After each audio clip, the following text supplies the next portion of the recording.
Bismillahirrahmanirrahim. Assalamualaikum warahmatullahi wabarakatuh.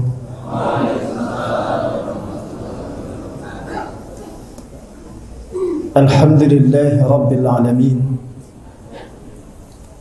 Wassalatu wassalamu ala asyrafil anbiya'i wal mursalin Sayyidina wa nabiyyina Muhammadin wa ala alihi wa sahbihi ajma'in. Asyhadu an la ilaha illallah wahdahu la syarika lah wa asyhadu anna Muhammadan abduhu wa rasuluhu la nabiyya wa la rasula ba'dah. Amma ba'du, fa ya ibadallah, usikum wa nafsi bi taqwallah faqad faza al-muttaqun. Faqala azza min qail: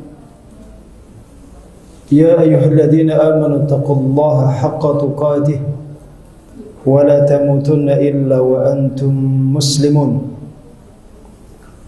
وقال عليه الصلاة والسلام: اتق الله حيثما كنت وأتبع السيئة الحسنة تمحوها وخالق الناس بخلق حسن.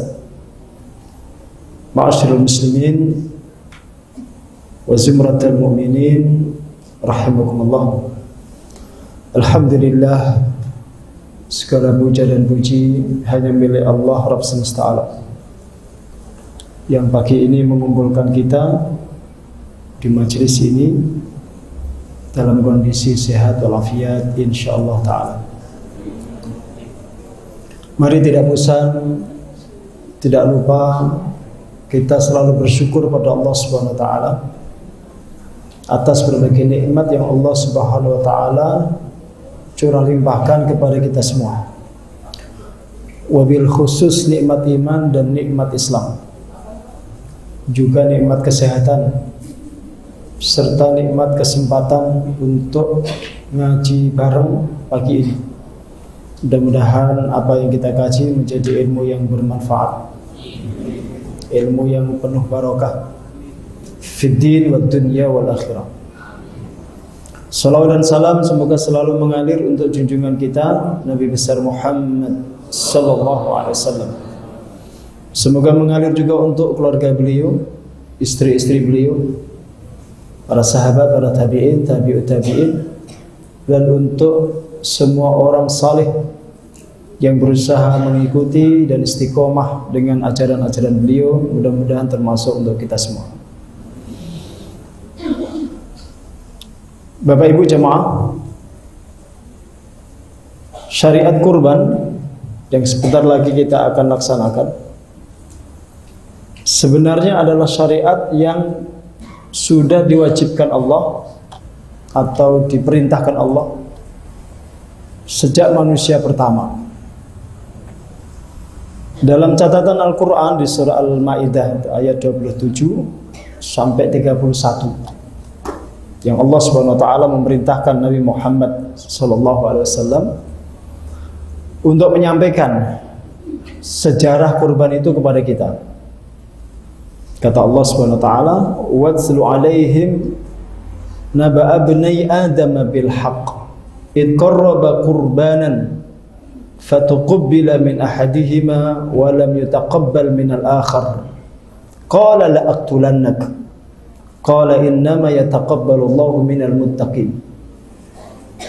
Dan bacakanlah olehmu wahai Muhammad kisah dua putra Adam.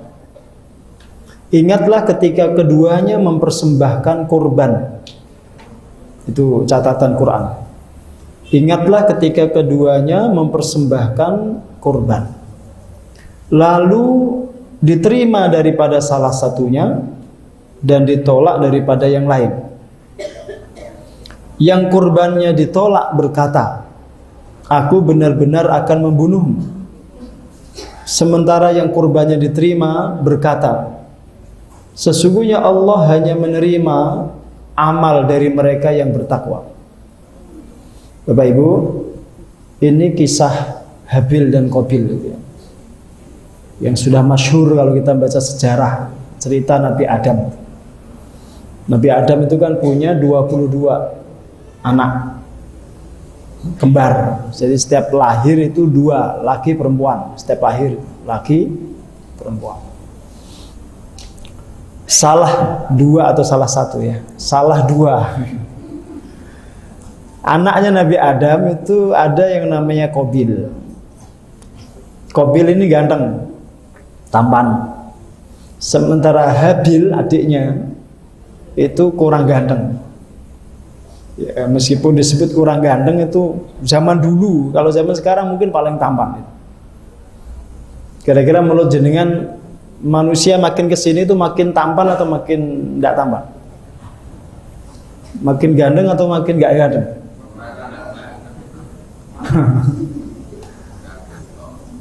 Nabi Adam itu Nabi paling tampan, bukan Nabi Yusuf ya. Jadi Nabi paling tampan itu Nabi Adam, manusia paling tampan. Yang nanti ketampanannya itu dibagi ke anak-anak cucunya. Nabi Yusuf itu ketampanannya separuhnya Nabi Adam, kata para ulama.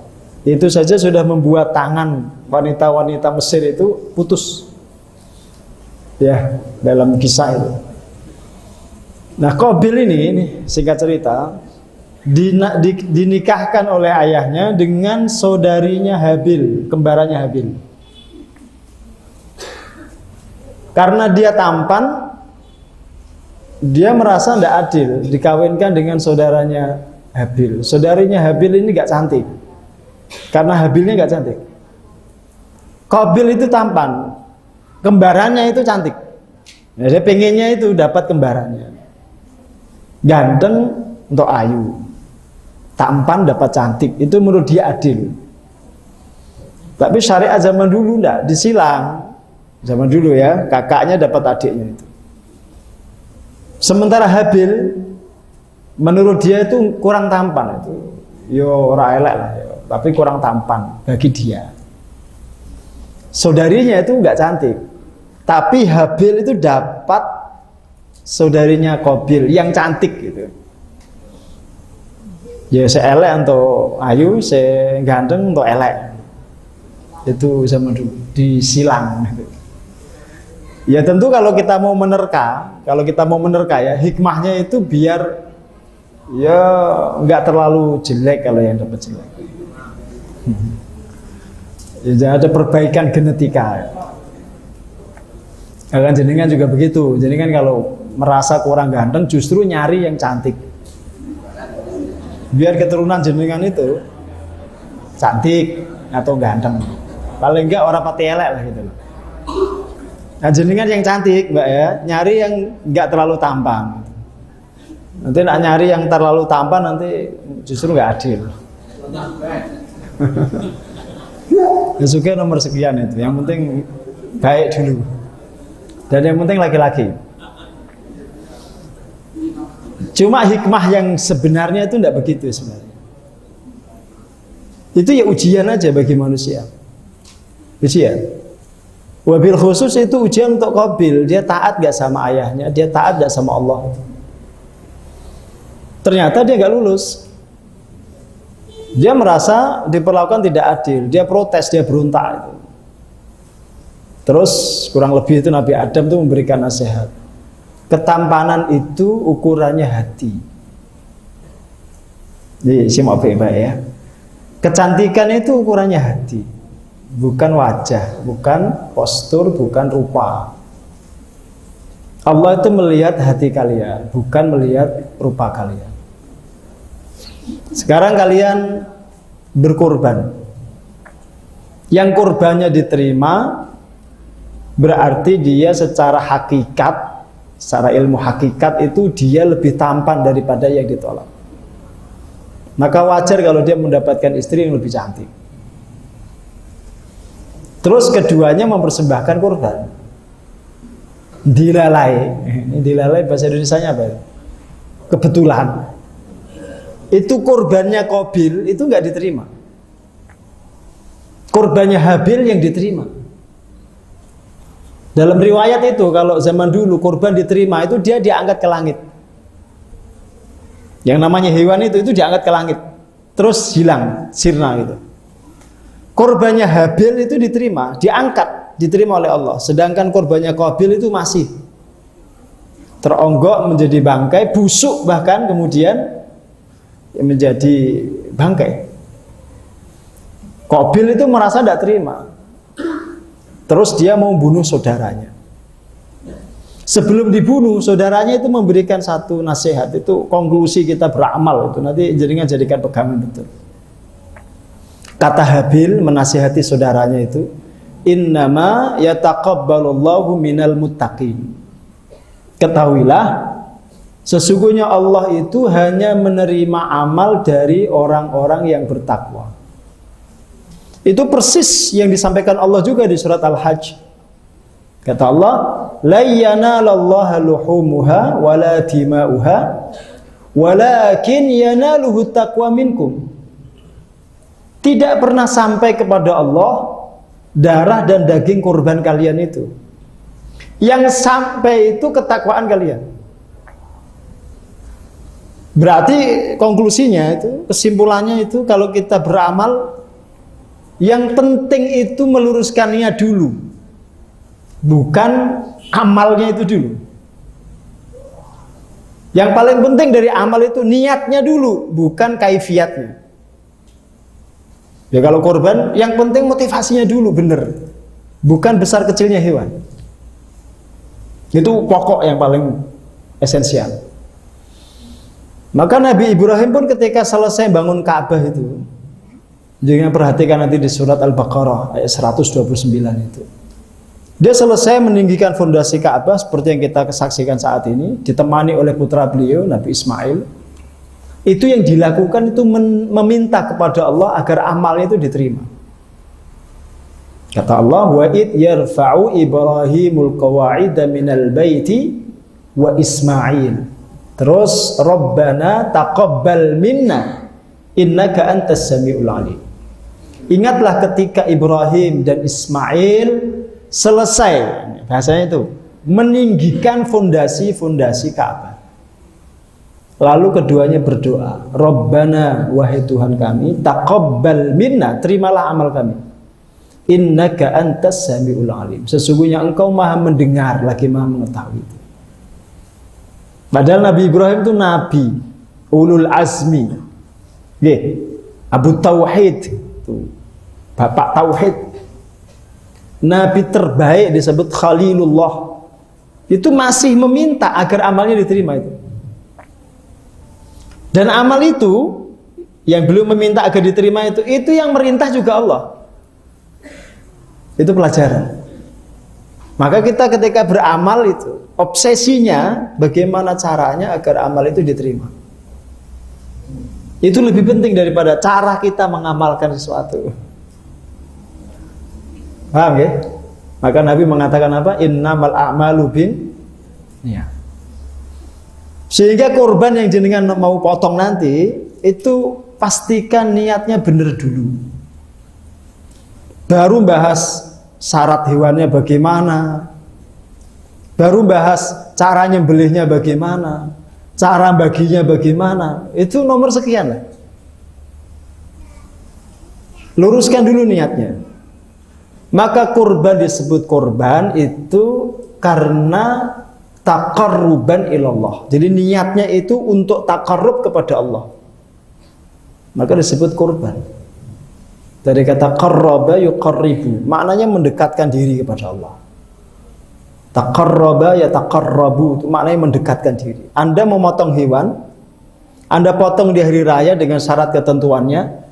Niat Anda ketika motong itu taqarruban ilallah, untuk mendekatkan diri kepada Allah. Laisa li ajlin nas, bukan untuk tujuan pujian manusia, penilaian manusia. Dan itu harus kita biasakan. Semua itu tidak penting. Pujian, penilaian, apresiasi dan lain sebagainya itu tidak penting.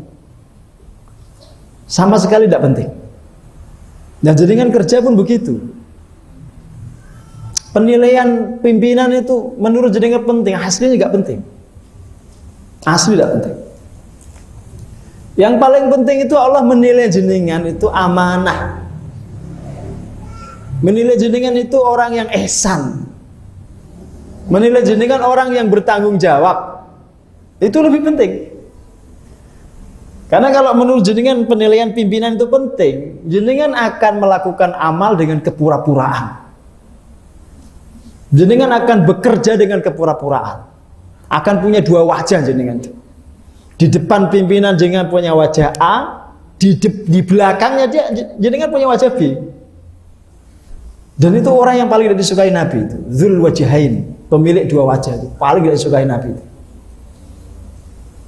Di mana-mana pakai topeng. Ada yang pakai topeng. Bukan masker ya. Topeng. Nah. Maka harus dibiasakan. Penilaian manusia itu tidak penting. Secara penting lah. Terus Bill Gates nih. Betul penting. Asli betul penting. Ya nak bahasa nomornya Bill Gates. Dilem ra penting. Yang penting dilem Gusti Allah. Dipuji gak dipuji manusia tidak penting. Yang penting dipuji Allah. Begitu obsesinya harus begitu. Korban pun begitu. Sehingga sekalipun seandainya jenengan korban, tidak ada yang tahu, tidak penting, yang tahu Allah. Gitu ya. Itu motivasi. Itu namanya iqamatun niyah. Meluruskan ya, agar tidak kita mengikuti jejak sejarahnya Qabil itu. Kenapa dia nggak diterima korbannya? Itu karena niatnya ingin nyaingin saudaranya. Dilandasi rasa mangkel, rasa jengkel. Itu yang menjadikan dia nggak diterima korbannya. Lah sementara Habil itu tulus ikhlas. Dan suruh korban ya korban itu. Dan itu nanti akan ada Habil-Habil berikutnya. Yang ketika bahkan mau dibunuh oleh saudaranya itu dia bilang, kalau engkau ingin membunuhku, aku tidak akan melawan. Aku tidak akan melawan. Bukan dia tidak ingin membela diri. Karena kalau aku melawan, ya kalau saya bisa mengendalikan hatiku, kalau saya juga ingin membunuhmu, nanti al-qatil wal maqtul finnar, saya dan kamu akan masuk neraka dua-duanya. Saya nggak mau. Silakan kalau mau membunuhku, saya akan mengalah. Akhirnya dibunuh betul oleh saudaranya. Nanti Sayyidina Utsman itu ketika rumahnya dikepung itu Pak, dari berbagai arah oleh pemberontak, didatangi oleh Abu Hurairah. Apakah Anda butuh bantuan? Kata Abu Hurairah. Bantuan untuk apa? Kata Utsman. Untuk melawan mereka para pemberontak itu. Apa kata Utsman? Saya ingin menempuh jalannya Habil. Terus Sayyidina Utsman itu memilih di depan mushafnya, baca mushaf sampai ditikam meninggal dunia, mati syahid di depan mushafnya itu. Karena dia sudah memilih jalannya Habil. Itu korban pembunuhan pertama di sejarah manusia itu. Namanya Habil. Sebabnya apa tadi? Sebab beliau dibunuh apa? Karena perempuan, ya kan? Itu nanti dalam sejarah manusia juga gitu. Saling bunuh membunuh. Kalau di Madura itu carok itu. Itu juga karena perempuan biasanya. Dia ngeri pokoknya. Urusan perempuan tuh laki-laki tega saling membunuh. Makanya ada istilah cinta ditolak dukun beranak. Insya Allah karyawan RS indah lah. Cinta ditolak cari yang lain, gampang. Perempuan banyak. Ya. Nah, saya teruskan. Nah, itu istilah korban itu. Niatnya taqarruban ilallah. Tujuannya itu untuk taqarrub, mendekatkan diri kepada Allah Subhanahu wa taala.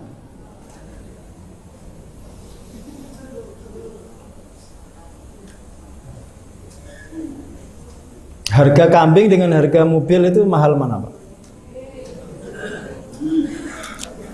Mobil R3 yang terbaru itu berapa harganya?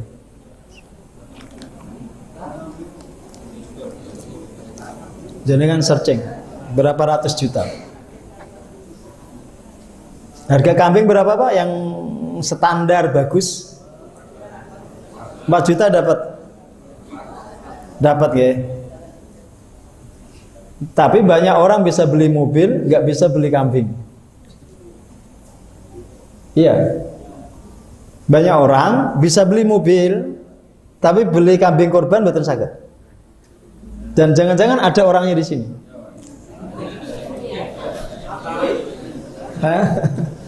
Jangan-jangan ada orangnya di sini.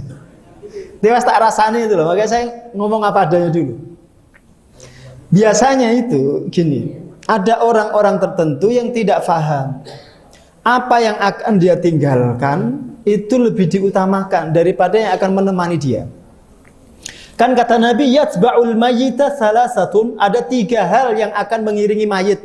Ketika Anda diberangkatkan dari rumah menuju liang lahat itu ada 3 hal. Yang pertama ahluhu, keluarganya. Anak, istri, saudara akan ngiringi jenengan semua, nganter ke pemakaman. Yang kedua wa maluhu, hartanya, kendaraan, mobil, motor akan ikut nganter itu.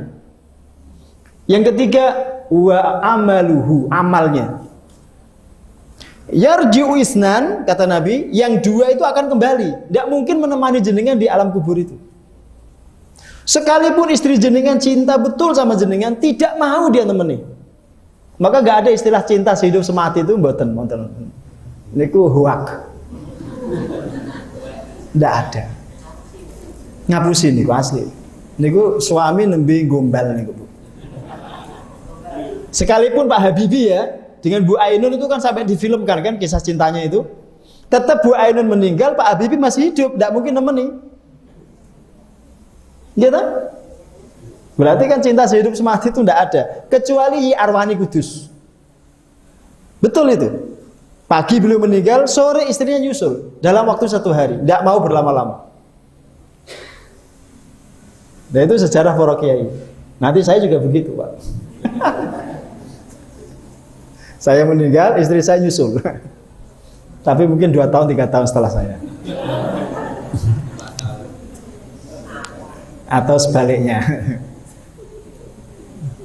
Terus waya beka wahid. Yang ketiga itu akan menemani jenengan. Yang namanya amal jenengan itu yang menemani jenengan. Teman setia itu. Cuma masalahnya kita selama ini memprioritaskan yang tidak menemani itu. Yang menemani itu malah kita nomor 2 kan, nomor sekian kan itu. Nggih mboten. Kuat beli mobil itu, tapi tidak kuat sedekah, tidak kuat infak. Sekedar beli kambing mungkin lah seumur hidup sekali aja tidak dimenke. Enggak dimenke, enggak diprioritaskan itu. Padahal itu nanti yang menemani dia sepanjang waktu sampai dibangkitkan itu. Dan kan kita tidak tahu itu. Amal kita itu yang mana yang diterima. Mudah-mudahan kan salah satunya dari korban itu. Itu kata Kanjeng Nabi Sallallahu Alaihi Wasallam. Jadi 2 meninggalkan jenengan, 1 menemani. Yang menemani ini seringkali dia anak tirikan itu loh.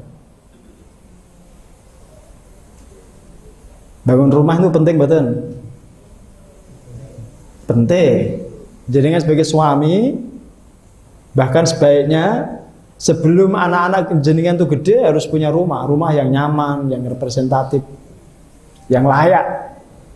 Tanggung jawab bagi suami. Tapi jangan lupa rumah yang jenengan bangun itu jenengan akan tinggalkan. Jenengan harus berpikir membangun rumah masa depan. Rumah abadi. Yaitu rumah di surga. Jangan yang di dunia ini diprioritaskan, lupa dengan rumah yang akan ditempati selamanya. Ada itu di dekat pondok ini, di pondok. Ada orang bangun rumah tuh mungkin sekitar 5 miliar ada, Pak. Besar banget rumahnya, gede banget. Rampung, finishing, mau selesai itu orangnya meninggal. Belum sempat menempati. Terus istrinya nikah lagi. Kan nganyel kayak ini gitu. Saya bangun jenengan yang menempati orang lain tuh. Laki-laki yang menikahi istri jenengan. Berarti laki-laki ini beruntung sekali. Dapat istri, dapat rumah. Jenengan rugi banget. Wes bangun direwangi ngutang-ngutang ono kae. Iya kan? Sampai uban itu banyak sekali orang mikir utang. rampung meninggal itu memang Allah Subhanahu wa taala itu punya sifat yang unik asli. Kadang-kadang dia tuh ngeprank jenengan. Oke. Itu sama kasusnya, mohon maaf laki-laki bekerja keras, nabung, masukkan di deposito. Dimasukkan alabro deposito sekian ratus juta. Dia belum sempat ngitung, bahkan lihat wujud duitnya dia nggak sempat itu. Dia meninggal, terus jadi warisan istrinya. Terus istrinya nikah lagi, Pak. Lu nganyel kene aja, Pak.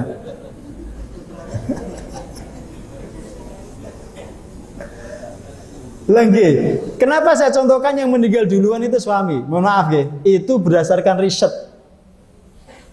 Rata-rata itu suami meninggal lebih dulu daripada istri. Mohon jadikan hati-hati. Ngertas dengan? Kenapa suami lebih duluan meninggal? Karena dia bekerja keras, kerja dalam tekanan, gitu? Tempat kerja ditekan pimpinannya, di rumah ditekan istrinya. Enggak leres no. Saya kan pengalaman, Pak.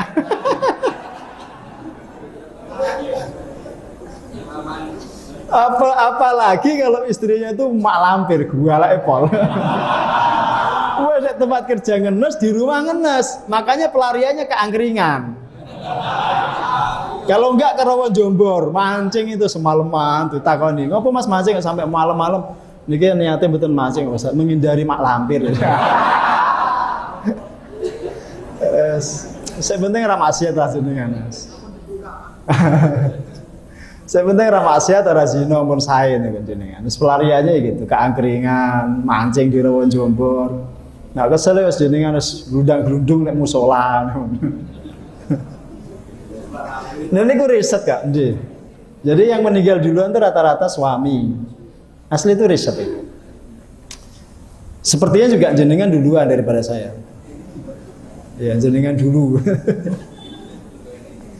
Ibu-ibu itu awet, asli. Nah, kenapa orang tidak termotivasi untuk beramal, tidak termotivasi untuk sodakoh, untuk kurban? Itu biasanya karena nggak ngerti fadilah. Kalaupun mengerti fadilah, keutamaan amal, itu dia tidak terlalu meyakini.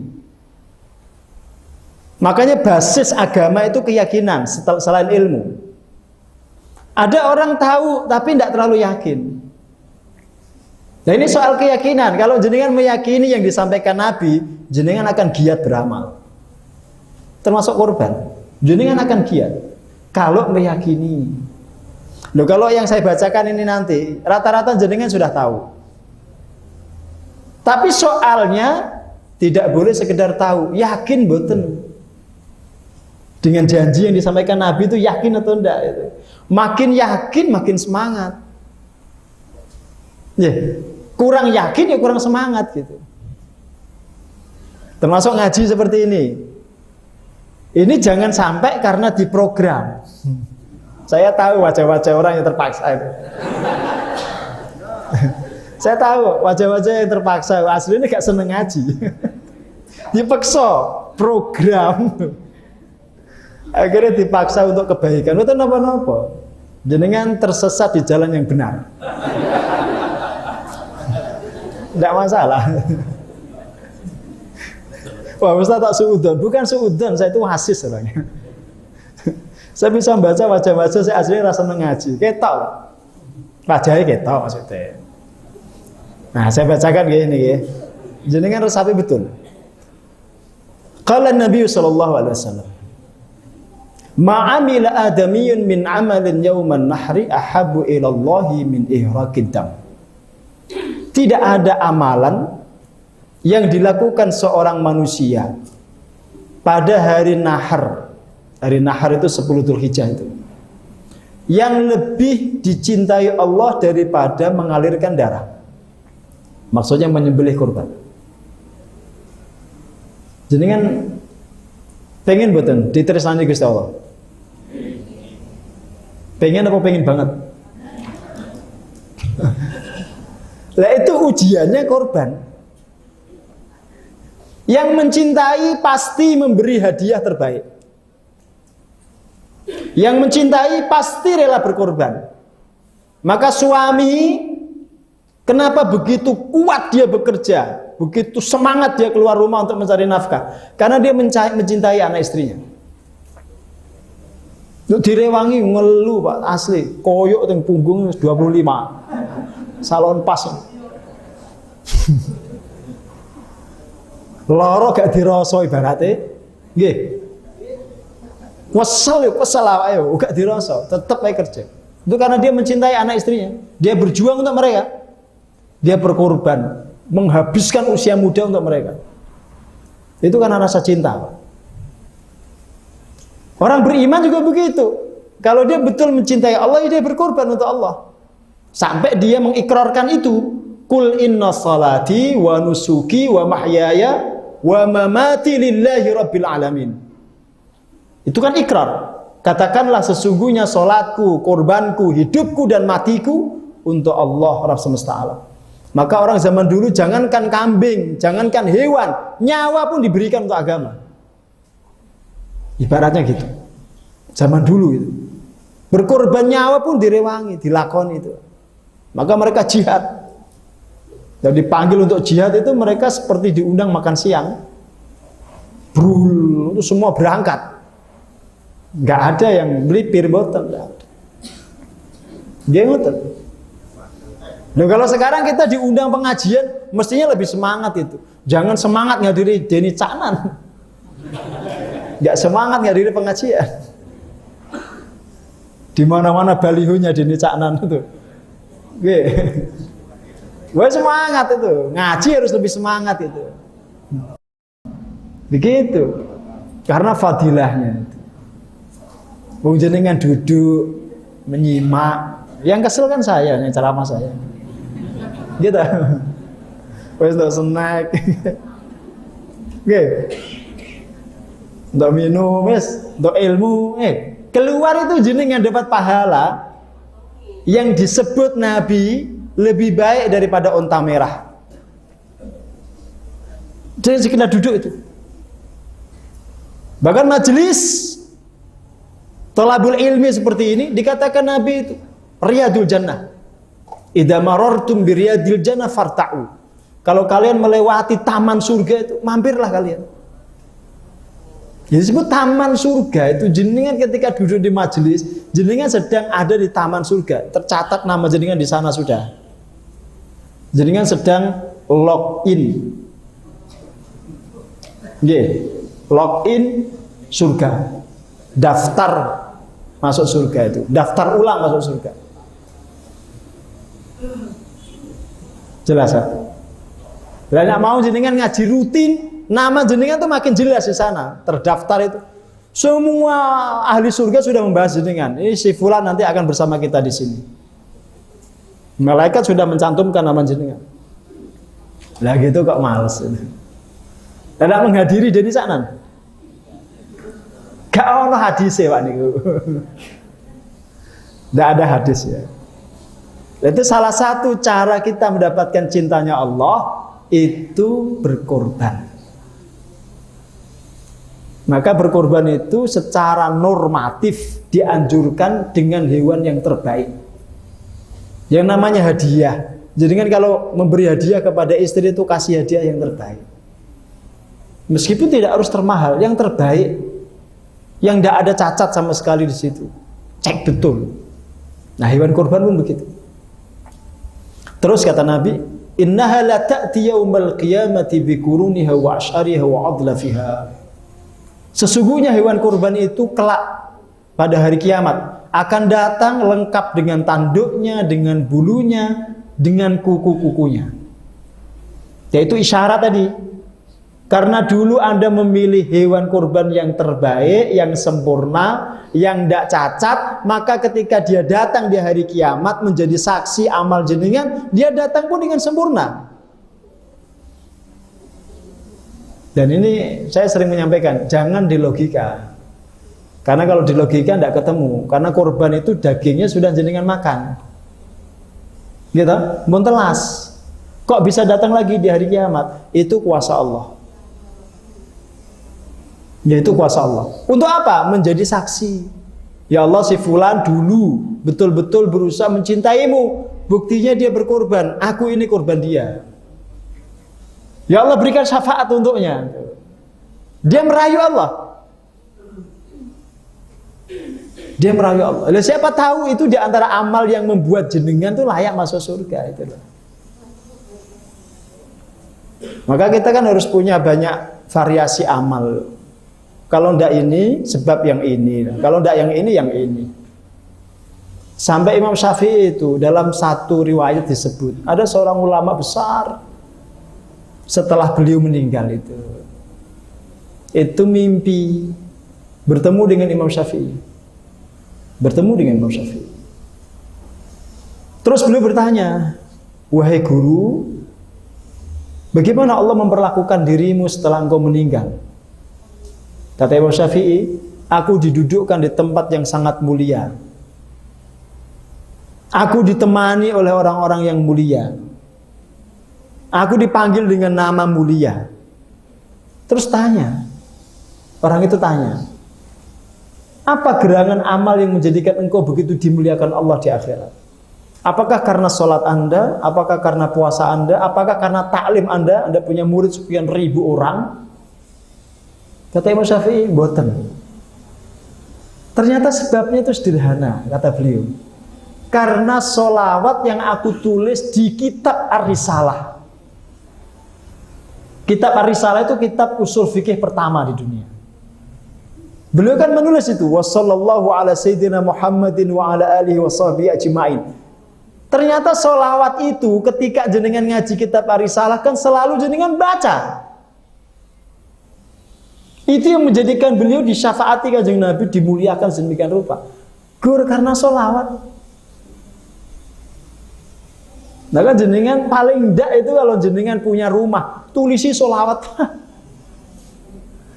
Kalau ada orang lihat, sallallahu alaihi Muhammad. Mobil jenengan tulisi sholawat. Paling ndak dibaca orang, sallallahu alaihi Sayyidina Muhammad. Nah orang di rumah, orang di mobil, paling ndak naik kertas pak jenengan tulis. Nggih, ajeng bayar utangnya jenengan tulis, sallallahu alaihi Muhammad. Nah itu dawuhnya Imam Syafi'i. Nah itu betul mimpi, iya, tapi mimpinya ulama orang soleh. Dan mimpi itu bagian daripada ru'yah nabawiyah. Satu wahyu yang disisakan. Ya, sehingga mimpinya orang-orang soleh itu bisa menjadi inspirasi. Wa inna dam la yaqa'u minallahi bimakanin qabla an yaqa'a 'alal ardi fatibu biha nafsan. Dan sungguh Allah telah menerima amal tersebut. Ini kata Nabi, sebelum darahnya menyentuh tanah, maka bergembiralah kalian yang berkorban. Itu kata Nabi SAW. Jadi saking cepatnya Allah menerima korban jenengan, amal jenengan, itu dibahasakan sebelum darahnya netes, sudah diterima Allah. Disebut fatibu biha nafsan, maka jiwa-jiwa yang berkorban itu hendaknya berbahagia. Sayyidah Fatimah itu pernah dipanggil Nabi ketika beliau berkorban, dipanggil, Fatimah kemarilah. Ada apa wahai ayah? Ini hewanmu mau dipotong. Lihatlah, saksikan. Karena setiap tetesan darahnya itu menghapuskan dosa. Yang merasa dosanya banyak, itu korbannya harus banyak. Maka sahabat-sahabat kita yang malas berkorban itu yakin dia nggak punya dosa. Biasanya nggak tahu dosa pak. Apa wong soleh, bener-bener nggak pernah dosa. Nah kita yang sering korban itu karena kita merasa pendosa. Kita ini banyak dosa, maka kita tebus dengan korban itu. Kita kafarahi dengan korban itu. Setiap tetesan darahnya menghapuskan dosa kita. Bahkan ada satu riwayat, sejumlah bulu yang ada di hewan korban itu dosa jenengan dihapuskan. Sejumlah bulu, jadi kan hitung pedus itu ulune pinten. Ya sejumlah itu, artinya sebanyak itu juga Allah mengampuni dosa-dosa jenengan. Dan dengan janji seperti ini, jenengan tertarik betul. Ini dengan janji Nabi ini. Tertarik Pak Ustadz, tapi kalau betul gak ada harta, Betul napa-napa ngutang boleh. Boleh tidak kita korban dengan utangan?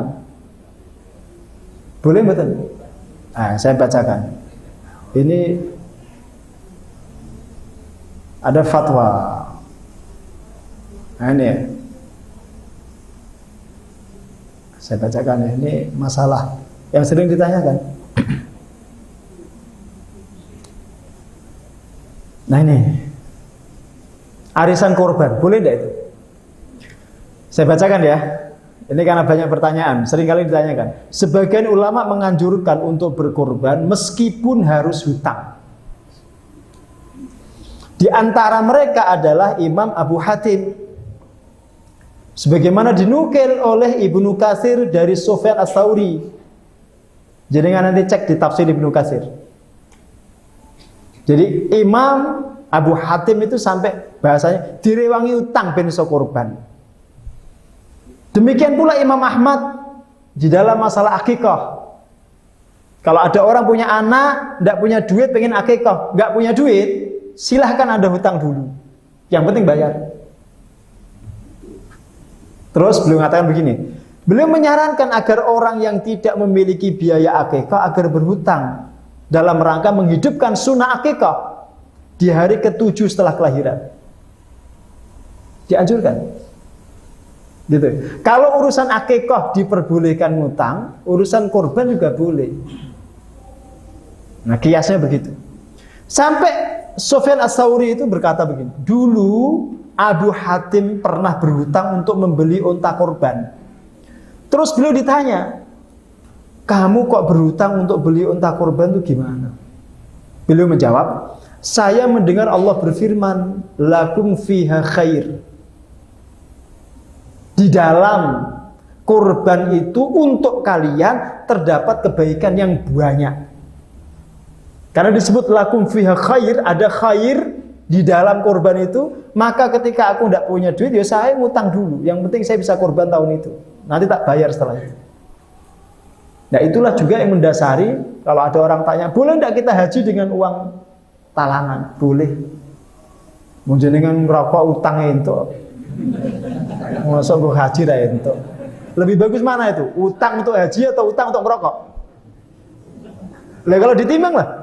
Kan bapak-bapak biasa kalau nggak punya duit kan bon dulu kan rokok, utang sih. Nek warung tanggane. Gitu? Gue bayarnya pas bayaran. Loh kalau utang untuk beli rokok diperbolehkan, boleh betul itu? Masa utang untuk korban, utang untuk akikah, utang untuk haji tidak boleh? Boleh. Karena dasar utama hukum korban, hukum utang itu boleh. Hutang itu mubah. Yang haram itu kalau sengaja utang terus tidak bayar itu haram. Gitu ya? Apalagi kalau hutang itu menjadi hobi. Ada loh Pak, orang itu yang hobinya ngutang dan hobi nggak bayar. Bener kok. Hobi ngutang, hobi nggak bayar, wonten. Tapi kayaknya di sini tidak ada orangnya. Bener. Semua orang yang dia temui itu diutangi, dipinjemi, terus nggak bayar, wonten. Nah yang seperti itu yang tidak boleh. Itu sama seperti minta-minta. Minta-minta itu non sewu nggih. Kalau untuk kebutuhan dan hajat yang betul-betul primer itu boleh. Tapi kalau minta-minta itu untuk pekerjaan sehari-hari ini ku haram. Maka jenengan nggak perlu sok sosial itu, nggak usah. Jenengan ngasih orang yang minta-minta di lampu merah nih loh, non sewu. Yang tiap hari pekerjaannya begitu, niku dosa jenengan. Niki fatwa saya niki. Lalu niku melestarikan kemalasan, melestarikan untuk minta menjadi beban masyarakat. Malah jenengan support. Dia minta-minta di lampu merah dan istiqomah tiap hari itu kan karena jenengan kasih. Coba kalau jenengan nggak ngasih, dia nggak ada yang memberi, nggak mungkin dia kerja seperti itu. Dia nggak mungkin. Lebih baik dia cari rongso atau nyapu atau apa. Lu kan nggak adil sekali, wong dia minta-minta, gur ngecat awak ngono kae, ngecat Pak, dicat apa nih Pak? Silver ngono kae, gak jelas, gak kreatif, belas niku. Penghasilannya lebih besar daripada tukang sapu RSI kok. Kan kurang ajar kan? Lu ngoten niku nak jenengan gak kaji secara fikih, jenengan gak tahu hukumnya. Memberi orang yang minta-minta yang digunakan itu sebagai profesi, dosa niku. Jenengan nanti kalau gak percaya di akhirat nanti kita berdebat soal hukum ini. Lu saya siap jenengan gugat, asli jenengan saya siap. Ketemu Pak, tetap Pak. Oh jenengan nanti nyari saya kok, minta syafaat. Lengge, orang minta-minta itu untuk pekerjaan itu bukan karena kebutuhan loh, oke? Kalau karena kebutuhan kita bantu, ada kewajiban kita bantu. Tapi kalau orang minta-minta sebagai profesi, haram itu hukumnya. Yang minta-minta yo haram, jenengan yang ngasih yo keliru, salah jenengan. Paham ya? Islam itu tidak menganjurkan orang untuk menjadi beban, itu tidak menganjurkan. Nah seperti itu, hutang pun begitu. Paham? Jadi boleh kalau jenengan korban nggak punya duit ngutang, boleh. Sangat boleh. Termasuk ini pertanyaan. Nantilah ada yang mau bertanya. Nah, saya lanjut. Caranya boleh dulu ya. Ini karena tema ini sering jenengan dapat, jadi saya tidak perlu urut lah. Kan jenengan juga dapat di majelis yang lain, di tempat yang lain. Tidak ada kewajiban saya untuk menyampaikan total itu. Tidak, jenengan dapat dari tempat yang lain. Nah, bagaimana tata caranya beli atau adabnya beli?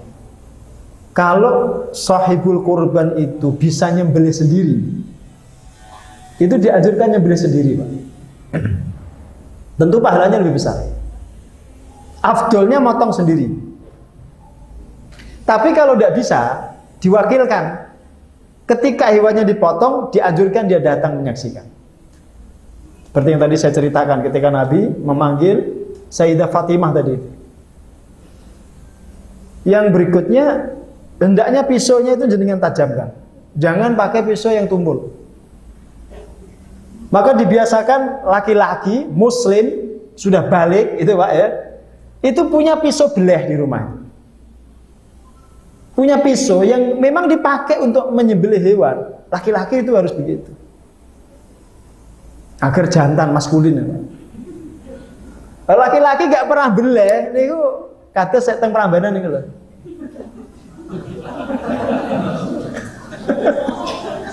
Wong lanang ra tau motong hewan itu seperti yang di Prambanan itu loh, tahu. Yang di Prambanan itu tahu. Yang di Bangjo Prambanan itu loh, di Bogem. Ini gue asa jenengan. Wong lanang ra tau motong hewan pun jenengan pakai rok mawon. Harus latihan. Sehingga jangan sampai mohon maaf, masjid mengadakan penyembelihan tiap tahun tapi nggak ada takmirnya yang bisa motong, lu kebangetan masjid ini. Harus ada takmir, paling tidak itu belajar motong, dan motongnya tidak asal-asalan, pakai adabnya, pakai caranya. Ngaji fikih dulu, minimal yang dipotong itu 2 jalur, hulkum sama mari, saluran nafas sama saluran makanan itu terpotong. Syarat minimalnya itu, meskipun wadah J-nya tidak terpotong, tidak masalah. Ya, yang 2 itu terpotong, insya Allah sudah sah.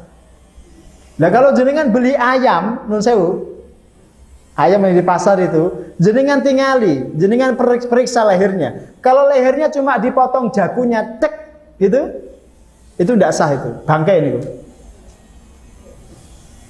Karena hulkumnya itu nggak terpotong, cuma jakun, ya. Hulkum sama marinya nggak terpotong, betul sah niku bangkai. Apalagi cuma ditusuk, ditusuk loh.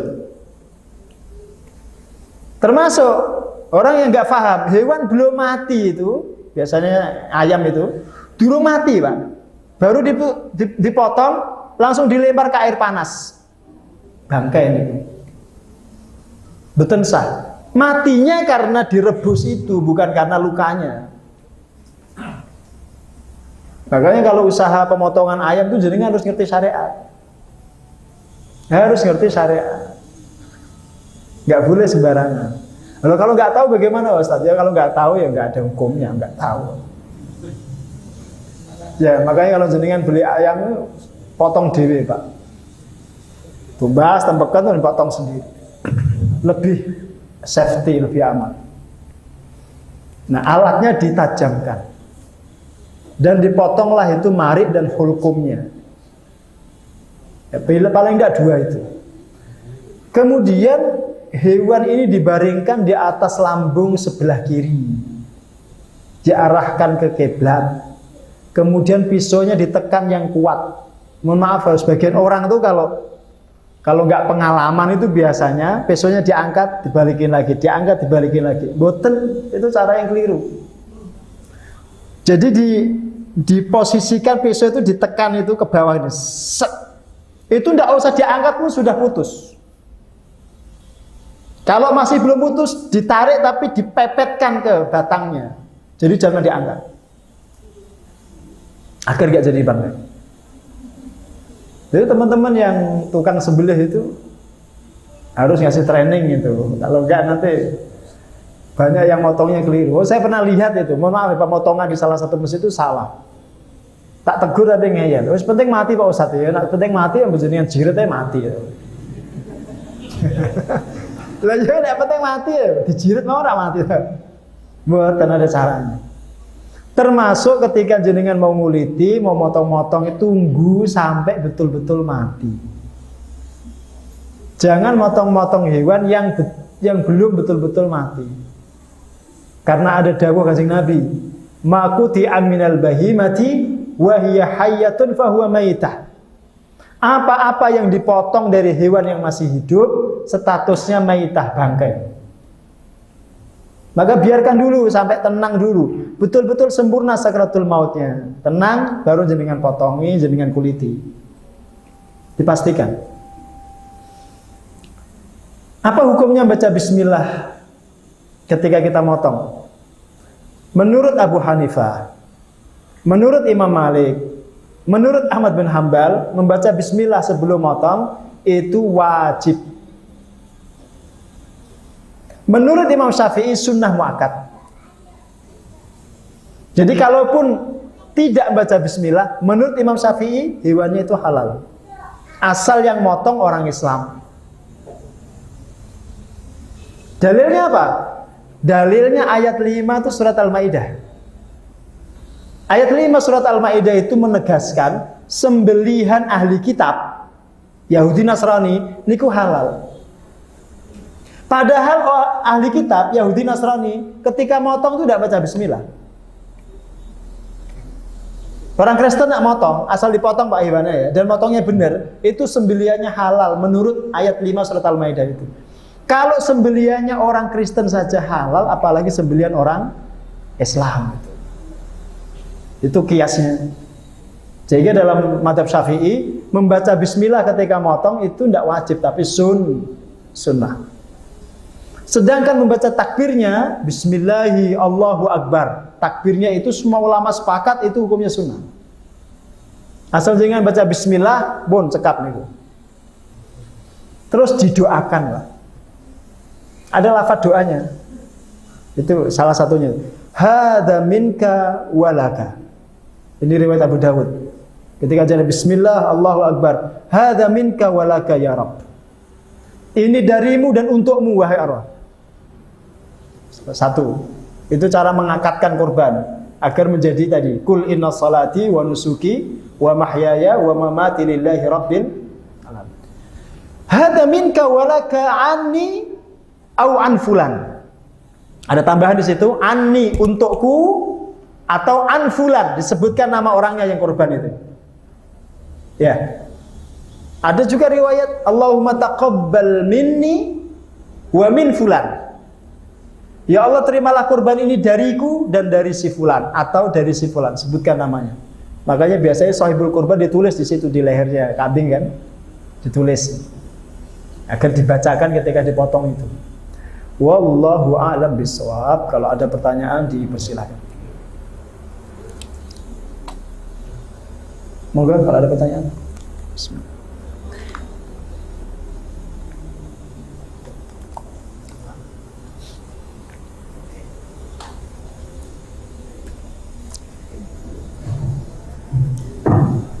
Saya mau bertanya Bapak Ibu.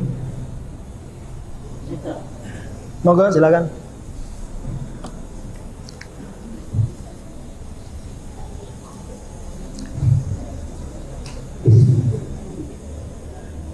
Mau bertanya, seandainya biasanya kan dalam keluarga penyembelihan kurban bersama kepala keluarga.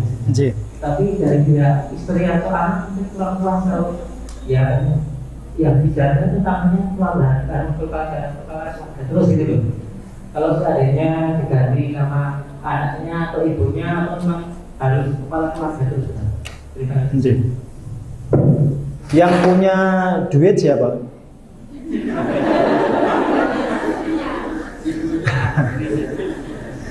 Kan yang tergantung yang biayai. Jadi atas nama itu tergantung yang biayai. Gitu. Makanya kurban itu disebut sunnah kifayah.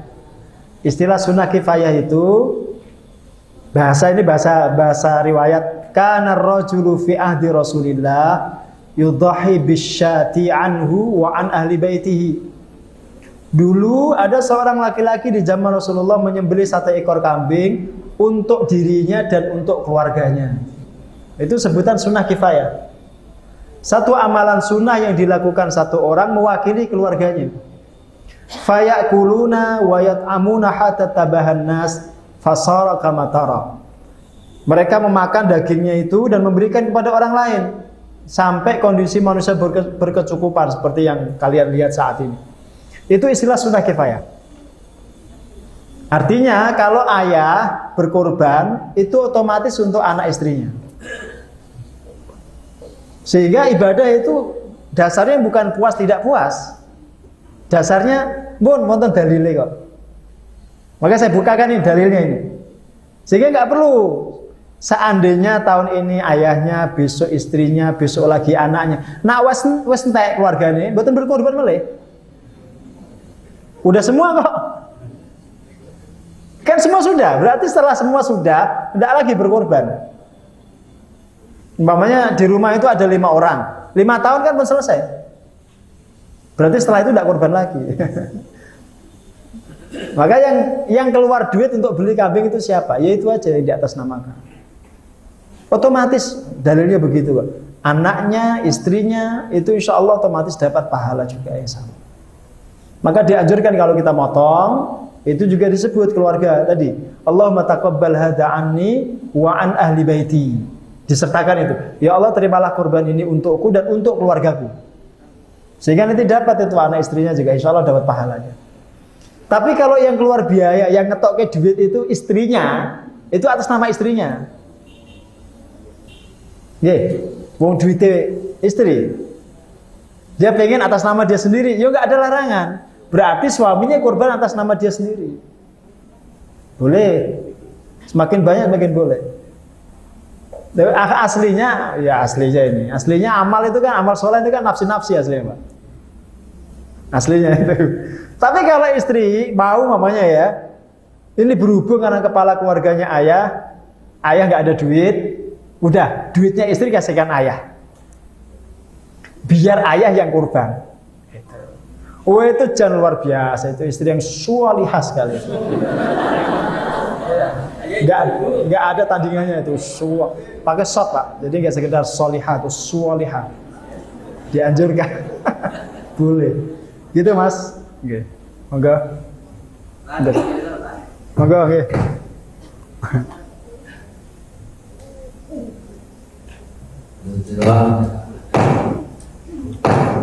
Ada kasus kemarin di tetangga Mas itu setelah nyembelih 3 lembu, yang terakhir itu kebetulan kram. Kemudian suruh bantu temennya. Berarti kan yang nyembelih dua orang caranya bagaimana dulu tak kemarin hanya dipegang dua-duanya, dua orang itu memegang dan meneruskan sembelihannya. Matur nuwun. Itu tetap sah. Asal tadi ya tidak diangkat-angkat tadi. Insya Allah tetap sah itu. Selama dua jalur yang tadi saya sebut, mariknya dan hulkumnya itu terpotong. Itu kan kondisi darurat. Kondisi yang di luar ikhtiar. Sesuatu yang tidak bisa diikhtiari itu ya ada toleransi. Meskipun semestinya motongnya cukup satu orang. Ya, kecuali tadi itu, karena dia nggak mungkin gerakkan tangannya karena kram kan, ya wis dibantu. Itu sifatnya darurat, insya Allah tetap sah. Kambingnya halal insya Allah. Oke. Ibu-ibu ada? Wah, ada. Silakan. Satu lagi. Kasih. Kasih ya. Sekalian belakangnya tuh. Tadi ada, siapa tahu sama pertanyaan.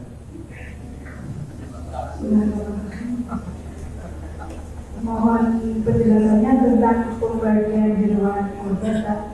Apabila kita itu melakukan penyembelihannya di masjid yang sudah diserahkan kepada panitia, kemudian panitia itu kan membagi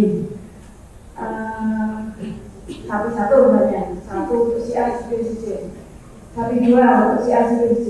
Nah misalnya, ini saya ini di nomor 1, kemudian kalau hewan yang disembelih di situ, kemudian apakah yang diberikan kepada sahibul kurban itu adalah misalnya seperti saya tadi yang nomor 1 dikasihkan itu ya hewan nomor 1 tadi. Terima kasih. Baik. Tadi yang belakangnya apa, Pak? Sama? Oh, beda. Tak kira bodoh. Silakan. Mohon penjelasannya bagaimana jika korban itu diatasnamakan untuk keluarga atau keluarga yang sudah meninggal. Ya, baik. Ini sabda Nabi yang saya tulis ini. Nabi itu kalau memberikan arahan itu sangat sederhana sekali. Gak jelimet, gak rumit itu.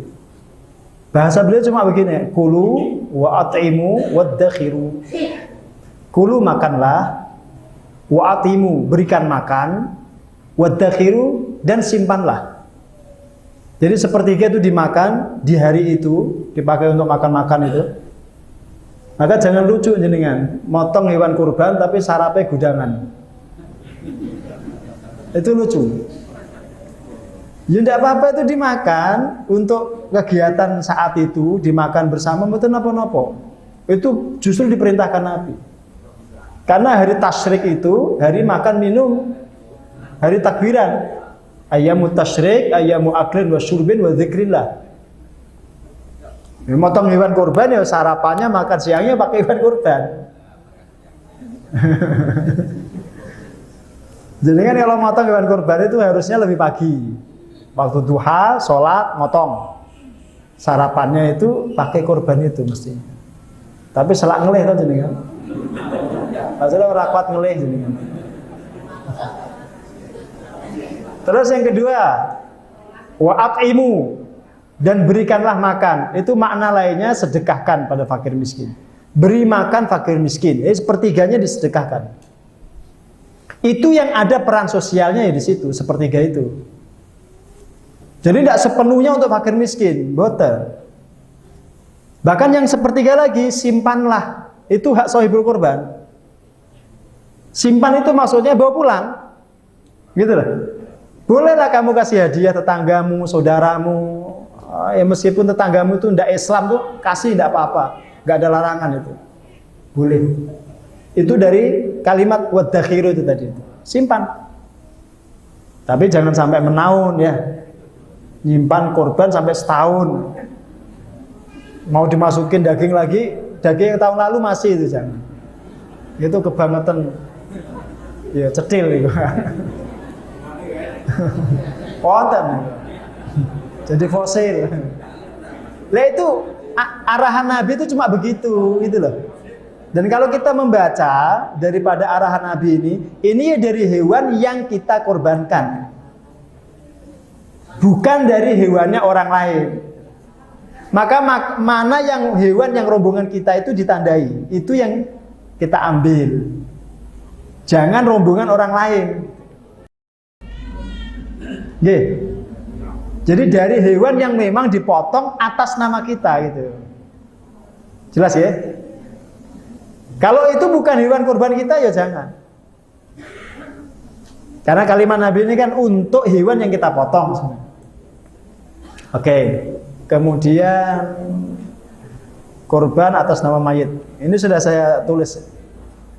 Sebelum jenengan tanya sudah saya tulis. Kan weruh sadurunge winarah.